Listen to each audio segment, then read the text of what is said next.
Soy María Bueno, soy víctima primaria por desaparición forzada de mi hija. Mi hija nació el 24 de diciembre de 1981, a la víspera de Nochebuena, en la provincia de Cádiz. Fundé y represento la Asociación Alumbra, que es la Asociación por la Lucha de Madres de Bebés Robados en Andalucía, y también fundé y represento la Plataforma Internacional de Víctimas por Desapariciones Forzadas Infantiles. Te estamos buscando. No sé mucho más, mi hija simplemente desapareció. Y estaba embarazada, tuve un embarazo seguido además por un ginecólogo. Yo no vengo de una familia desestructurada, yo vengo de una familia muy bien estructurada, donde quedarse preñada de vida no era absolutamente ningún pecado y nada malo.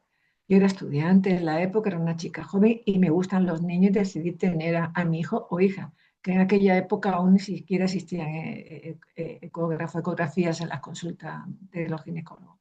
En definitiva, tuve un embarazo, un desarrollo normal. El ginecólogo nunca me dijo que había nada normal, todo fue bien hasta que justo me faltaba para cumplir una semana aproximadamente y empecé con pequeñas contracciones. Al desconocerlo todo, porque era mi primer parto, pues entonces con esas contracciones que tenía, pues me dijo, bueno, pues vamos al ginecólogo y que lo valore un poco.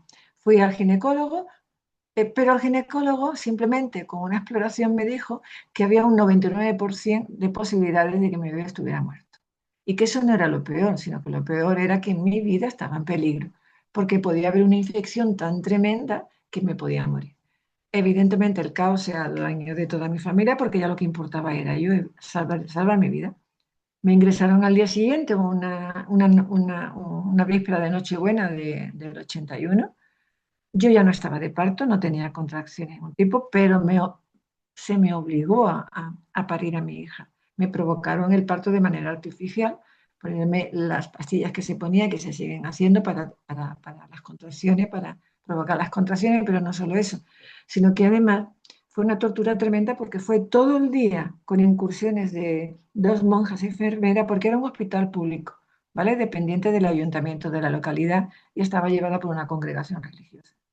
Y estuve todo el día con incursiones de dos enfermeras y del propio ginecólogo con un elemento ginecológico que era de metal, tratando de punzar la bolsa de líquido amniótico, evidentemente, porque si no se rompe la bolsa de líquido amniótico no empieza el parto.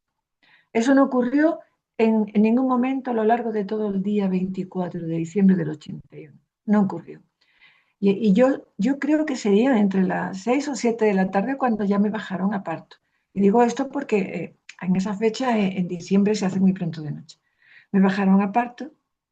Allí ya definitivamente consiguieron romper la bolsa. Empezó el parto. El ginecólogo simplemente me cogió el brazo. Eso lo recuerdo meridianamente bien y claro. Me cogió el brazo izquierdo, me inyectó lo que fuera o lo que fuese y yo quedé absolutamente inconsciente hasta el día siguiente. ¿Qué cantidad no me pondrían que hasta el día siguiente yo no desperté a media mañana en la habitación que ya estaba mi madre allí conmigo? En definitiva, el ginecólogo adoptó todas las medidas que él consideró de su interés y necesario. Yo no sé si es un hijo o una hija porque nunca vi su cuerpo, nunca vi sus restos. Es un absurdo a lo mejor pensar que todas las madres decimos que es que el hospital se encargaba de todo. Es que no era necesario que el hospital se encargara de todo. Es que en el año 81 no había ni un solo reglamento de protección al afectado en un hospital, o sea, al enfermo o al paciente. Tú no podías protestar porque la máxima figura de autoridad siempre era el médico o los allegados que estaban alrededor, enfermeros, comadronas y demás. Por lo tanto, no podías decir ni sobraba todo lo demás. Yo me marché, yo pienso siempre que las personas son buenas. Pensar lo contrario es no poder vivir. Y yo no desconfié ni del ginecólogo ni de nadie, pensé que era verdad, que mi hija se había muerto y que la habían enterrado. Y me fui a mi casa con un mutismo absoluto porque además tuve la mala suerte de que me tocó una de las monjas con tan poca sensibilidad que cuando abrió al día siguiente, a la mañana siguiente, la puerta para preguntar si me habían traído el bebé, yo me quedé atónita porque dije, bueno, pero ¿qué bebé? Salió y entró con un muñeco de porcelana, el niño Jesús de porcelana, porque era el día de Navidad. Me dijo que besara a ese muñeco de porcelana y que me reconfortaría. Yo en ese momento me di la vuelta y entré en un mutismo que me duró casi un año, donde mi propia madre tuvo que pedirle a mis amigas que por favor fueran, que me sacaran de casa, porque entonces tampoco se gestionaba esto con ningún psicólogo, ¿vale? Se lo gestionaba todo una sola. Dicho todo esto, eso es lo que me ha pasado a mí. ¿Quién soy? Soy una mujer sin más herramientas ni recursos de los que con generosidad infinita me han dado otros, y los que yo por mí misma, con mis propios esfuerzos, he podido generar a lo largo de estos últimos 15 años.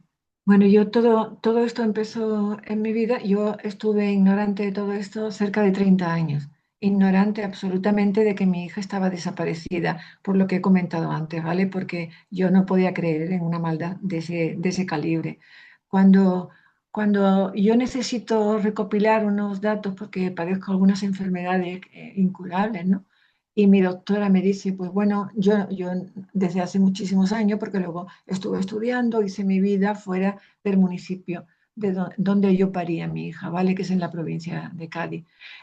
Le solicité mi expediente completo pues desde que era pequeña.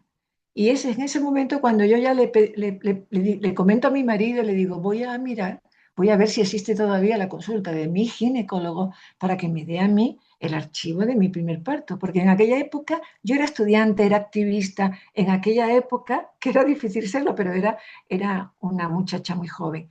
Pero sin embargo lo ignorábamos todo de lo que eran las relaciones, ni nada de nada. Éramos una ignorante absoluta en esa. Y ni siquiera pedí la documentación necesaria, ¿vale? Me fui de allí, pues me fui de allí tan afectada que no pensé en eso. 30 años después le comento a mi marido que me gustaría ir a la consulta de este hombre. Me meto en internet y descubro que su consulta sigue abierta, aunque es un hombre ya de 80 y muchos años, sigue la consulta abierta, y entonces me propongo ir a su consulta y pedirle todo lo relativo a mi parto. Bueno, entro en internet y lo primero que veo es que resulta que en el hospital que yo parí, que era el Hospital Municipal de la Línea de la Concepción, parecía que había una concentración tremenda de madres que apelaban al conocimiento de dónde estaban sus hijos y sus hijas, que habían parido allí, y además con el mismo ginecólogo que a mí me atendió. ¿Qué ocurrió? Que fue el punto más caliente de todo el país. Se concentró ahí un buen número de madres, ¿vale? Que empezaron a hacer averiguaciones sin psicosis colectiva ninguna. Fue el principio del todo, el kilómetro cero, ¿vale? Y entonces, ¿qué ocurrió? Nos fuimos directamente a denunciar. Yo personalmente me fui ante la Policía Nacional y ante el área de Fiscalía de Algeciras, ante el fiscal. Y como había un grupo enorme y el fiscal estuvo viendo todas las denuncias, el propio fiscal de área, el señor Juan Cisnero, fue el que consideró y vio indicios y lo derivó evidentemente todo al juzgado de lo penal de la Línea de la Concepción. Y allí pues, sí fue admitido a trámite. Y bueno, sufrió un secreto sumarial de casi 3 años y una instrucción de casi 8, de 7 años y pico. De resultado hay 12 tomos que están custodiados. La última noticia que yo tengo es que fueron custodiados o que se devolvieron del juzgado a la propia área de la fiscalía. A día de hoy no sé dónde está.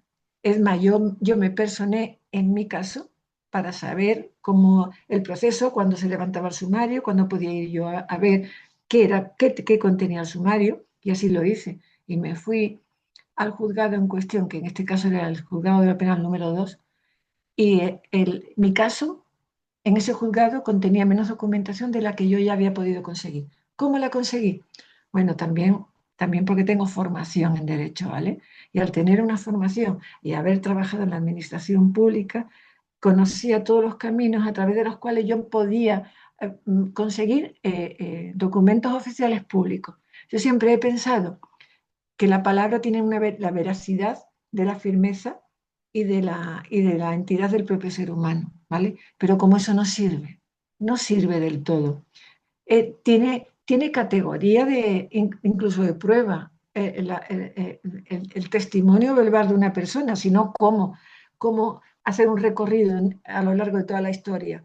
Si no, tampoco tendría consistencia todo lo que nos trae la historia que aprendemos a través de tantos escritos y libros, ¿verdad? Y de tan grandes escritores, ¿no? Que nos traen a la memoria todo lo que pasó hace a lo mejor 100 años o 50 o 60.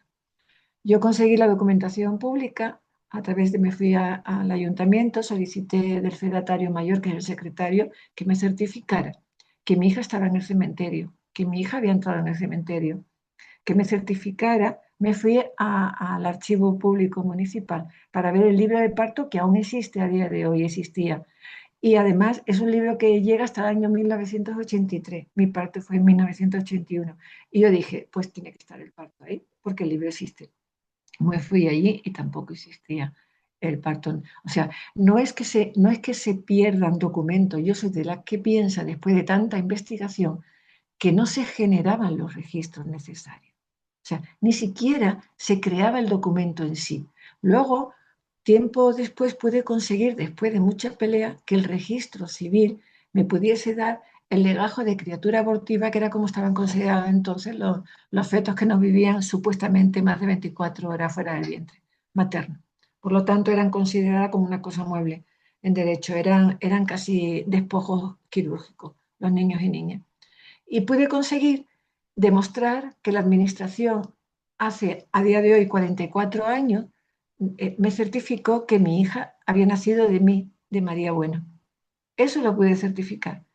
Pero es que 30 años después pude certificar también que mi hija nunca había entrado en el cementerio, que mi hija no existe en el cementerio, que el libro de partos del propio hospital no hizo ningún registro, no existe historial clínico absolutamente ninguno, que los datos que existen en el legajo están absolutamente falseados. Hay una falsedad en documento público manifiesta, porque la administración pública no te puede certificar una cosa 44 años antes y 44 años después certificarte lo contrario.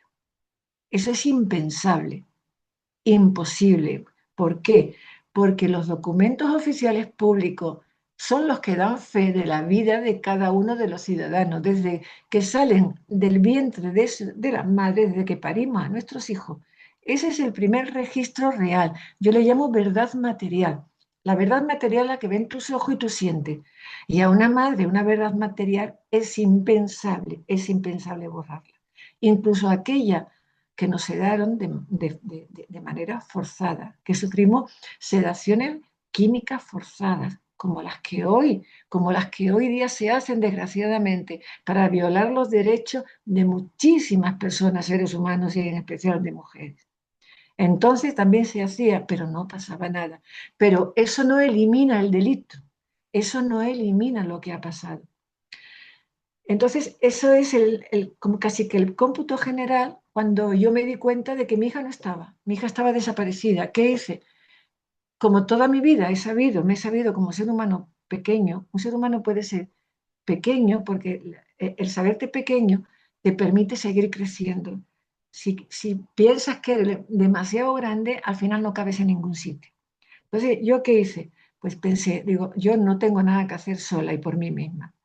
Pues lo único que hice fue crear una plataforma que es un colectivo. Y ahí nació el colectivo de Alumbra, que es la Asociación por la Lucha, es el único colectivo que habla de madre, ¿eh? Asociación por la Lucha de Madres, de bebés robados, en este caso en Andalucía. Y luego, un poco más tarde, también por iniciativa de una eurodiputada, ¿vale?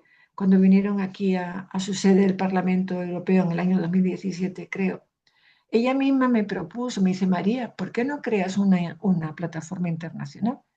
Y yo soy de las que se ponen a trabajar inmediatamente. Yo no me paro, yo no me paro a decir, bueno, ya lo haré. No, al día siguiente ya estaba con ello. Creé la plataforma y la presenté en el Ayuntamiento de Granada para que tuviera todo el carácter formal que pueda tener una plataforma. Que ojalá esa plataforma pueda desaparecer y eso significará que ha desaparecido el problema, toda la cuestión. Y así empezó todo mi contacto con otras asociaciones, el conocer a otras víctimas de Andalucía, del resto de España y de otros países, tomando como ejemplo impresionantes los de Argentina, los de Alemania, ¿vale? Después todo aquello, los de Irlanda, ¿vale? Hay tantos ejemplos que por simple analogía nos tendrían que dar la credibilidad que podemos demostrar y que estamos demostrando y que no se está haciendo.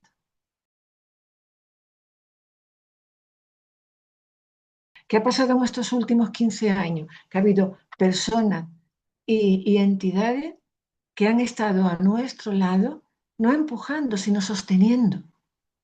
No empujando, sosteniendo, porque si no nos hubiesen sostenido emocionalmente con el amparo de sus ayudas, de sus herramientas, nos habríamos caído hace ya mucho tiempo, porque estamos hablando de que somos la madre, las víctimas primarias de haber perdido un hijo. No, no pierdes una casa, no pierdes algo material, pierdes parte de tu vida, te arrancan un trozo de tu vida y desaparece y ya no existe.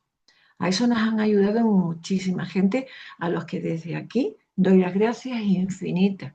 De entre ellos, las compañeras de todas las asociaciones de todo el país.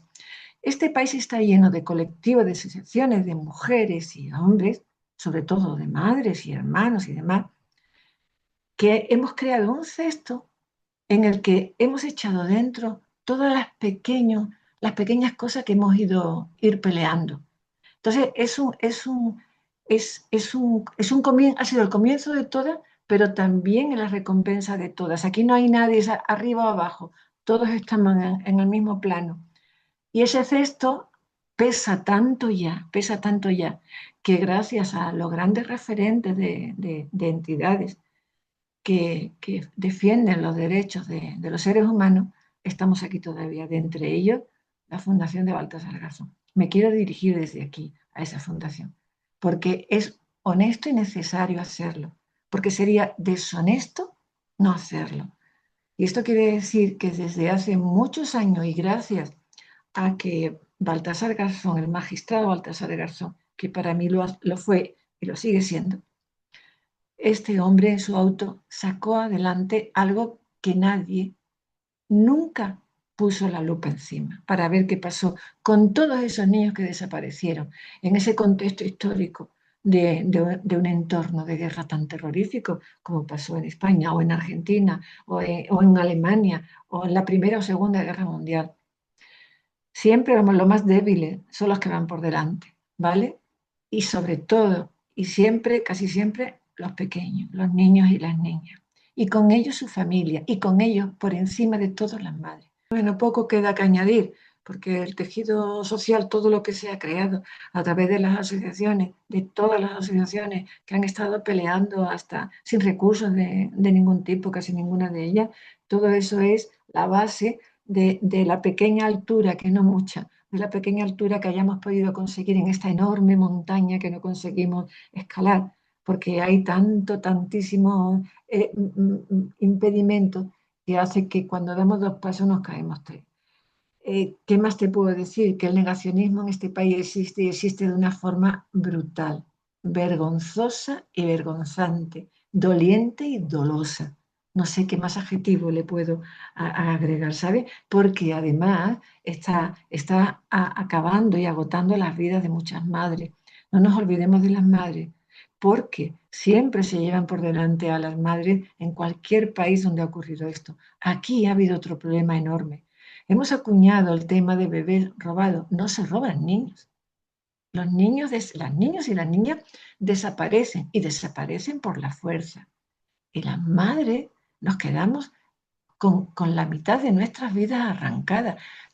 Si te arrancan un hijo, no te están quitando, por muy importante que sea, un bien, una casa, un coche, lo que sea, te están quitando vida. Por lo tanto, lo que tenemos ahora mismo es un medio camino. También tengo que reconocer que se ha dado pasos adelante, que se ha avanzado un poco, que hay ahora mismo un texto legislativo en el Congreso de los Diputados que podría prosperar si se quiere, Pero lo que no se puede es retomar un texto legislativo a un año vista de unas convocatorias generales porque no da tiempo a nada. Yo pido, por favor, desde aquí, que se convierta en un proyecto del gobierno que nazca de manera democrática, ¿vale? De las urnas. Que desde ese gobierno lo forme quien lo forme y sean los colores que sean, se haga un proyecto. ¿Por qué? Porque un proyecto legislativo nace de un gobierno y corre y va rápido y se ordena todo su articulado y pasa las enmiendas, todo el proceso lo pasa de una manera distinta. No es lo que tenemos ahora. No nos pueden decir a esta altura ya del sufrimiento de esta película, que es horrorosa, ¿eh? Que empecemos de nuevo porque tenemos que empezar de nuevo. Al tiempo que queda ya no hay tiempo para hacer nada. Si está en el Congreso sin moverse y tiene que ir del Congreso al Senado y del Senado, tiene que pasar trámites tanto en el Congreso como en el Senado para ver que se ajuste todo a derecho, para sufrir las enmiendas necesarias tanto en el Congreso como en el Senado y luego volver de nuevo para llevarlo a pleno, para que se pueda votar. Pero ¿en qué cabeza cabe? Yo quiero decir desde aquí una cosa. Las madres, los hermanos, las hermanas, las familias biológicas en general, podemos estar más, menos formadas o nada formadas, pero el sentido común lo tenemos todas. Y desde luego no hay psicosis generalizada de ningún tipo. No estamos locas. Por supuesto que no estamos locas. Muchísimas de nosotras podemos demostrar que no hay coherencia, ni tampoco hay coherencia en la documentación oficial pública que tiene que amparar el Estado en sus archivos públicos. Así que ya me dirás cuál es la solución. La solución es como la que se ha dado con las víctimas de abusos sexuales, de la Iglesia y de otros entornos, ¿vale? Que se ha reparado. Ahí ni siquiera se ha legislado, no se ha hecho una ley nueva ni una normativa nueva para amparar a todas las víctimas. Se ha utilizado todas las herramientas de un Estado de Derecho firme y consolidado como el que tiene España. Así que, haciendo un llamamiento a toda la buena gente, no solo a las víctimas, a los familiares, a los ciudadanos, sino a todos los estamentos públicos. Hay mucha gente en los estamentos públicos, muchos buenos políticos. Yo soy de las que piensan que el ordenamiento jurídico que tenemos, si lo respetamos, funciona. ¿Qué camino hay? ¿Qué otro camino puede haber? Ningún otro. Entonces, que se unan todas esas fuerzas en favor y con la honestidad necesaria de resolver este problema, reparando a las madres. No pedimos reparación económica, ¿eh? Pedimos reparación moral exclusivamente, nada más. Familias sobre todo necesitan fuerza, fuerza y ánimo, porque a veces se quiere hacer, pero ya no cabe más capacidad emocional ni física. Estamos hablando de madres que pasan los 70 años, los 80 años y algunas que pasan los 90 años. Estamos hablando de madres que en general todas pasamos ya la edad de jubilación. Estamos hablando de una población envejecida que ha sufrido y que sigue sufriendo el desamparo de nuestro Estado de Derecho, de nuestra administración. Solo necesitamos que nos miren ya de frente de una vez y por todas, que no nos den buenas palabras, que no nos den abrazos huecos, que no nos digan se va a hacer, no, que cojan la azada ya de una puñetera vez y se pongan a labrar el campo. Porque los frutos no nacen porque uno quiera que nazca la semilla. La semilla se planta y se cuida y se pone y nace y se distribuye y se da esa paz a todas las víctimas que las estamos necesitando. Desde las madres hasta nuestros hijos e hijas adoptados, ¿vale? No de manera irregular. Aquellos que se registraron en los registros públicos como hijos paridos por mujeres que no lo parieron físicamente, por matrimonios que no lo concibieron, ¿vale? No puede ser no es una irregularidad, es una ilegalidad. Un documento público tiene que dar fe porque se le presume verdad. Y si no da fe el documento público, es una falsedad documental. Y si no, y si la persona depositaria de ese delito no es conocedora de que es depositaria de ese propio delito, no pueden prescribir las cosas. Que se acabe ya con la idea generalizada de que toda la fiscalía y todos los juzgados de primera instancia donde han ido a parar cada una de las denuncias de todas las madres, padres y hermanos, no ha habido diligencias de investigación por un simple hecho, porque ha habido una unificación de criterios o una doctrina en la que se ha decidido que por la prescripción se han archivado. ¿Dónde están? ¿Dónde están las investigaciones? ¿Dónde están las diligencias? ¿Dónde están las diligencias de exhumaciones, tanto emitidas desde fiscalía como de los juzgados? ¿Dónde están? ¿Dónde están los autos? ¿Dónde están? Si hay madres que aún no hemos recibido ni siquiera el auto, ¿vale? Con las conclusiones finales de muchísimos jueces, con todo mi respeto al Poder Judicial. Yo creo firmemente en la independencia de los tres poderes. Y por esa firmeza de mi respeto y mi creencia en la honestidad, estamos todavía en pie, porque aún pensamos que puede ocurrir. Es más, vamos más allá, pensamos que va a ocurrir. ¿Pero cuándo? Tiene que ser ya. Ya llegamos tarde. Ya están llegando tarde. Y no pedimos nada, que no tema el Estado. No estamos pidiendo nada. Las madres pedimos lo que necesitamos pedir. ¿Dónde están nuestros hijos? Y tenemos el suficiente sentido común como para pensar que la fatalidad existe y que un hijo se te puede morir, pero el rastro no se puede perder. Y que un hijo se puede morir, bueno, pues que si está muerto, que nos den sus huesos. Si están vivos, que nos digan dónde están.